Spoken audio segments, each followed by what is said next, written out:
Hindi makakalimutan ni Edo ang araw ng kanyang kaarawan ngayong taon. Pagmulat pa lamang ng kanyang mga mata ay may kakaiba na siyang nararamdaman.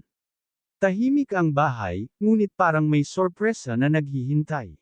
Sanay si Edo na simpleng salo-salo lamang kasama ang pamilya ang kanyang kaarawan, kaya hindi niya inaasahan na may espesyal na mangyayari.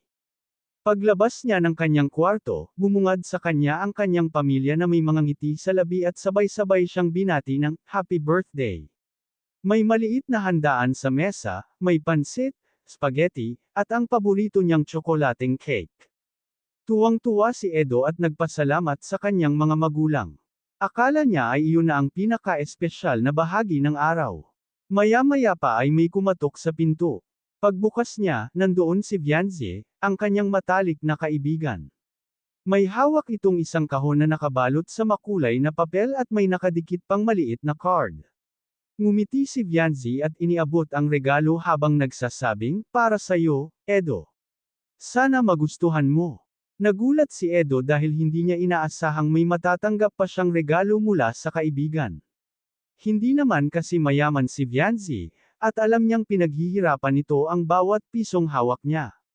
Kaya lalo siyang naantig sa effort at presensya nito. Dahan-dahan niyang binuksan ang regalo habang nakatingin ang lahat. Pagkakita niya sa laman ng kahon, hindi niya napigilan ang kanyang reaksyon. Isa pala itong sketchbook na may kasamang dekalidad na lapis at coloring materials. Matagal nang hilig ni Edo ang pagguhit, ngunit madalas ay ordinaryong papel at lapis lamang ang kanyang ginagamit.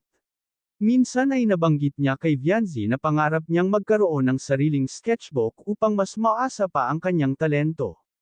Naalala mo pa? Tanong ni Edo habang nangangislap ang kanyang mga mata. Oo naman, sagot ni Vianze. Alam kong gusto mong maging mahusay na artist balang araw. Simula na yan. Hindi napigilan ni Edo ang mapangiti ng malaki. Ramdam niya ang labis na saya at pasasalamat. Hindi lamang dahil sa regalo, kundi dahil alam niyang may kaibigan siyang tunay na nakikinig at sumusuporta sa kanyang mga pangarap.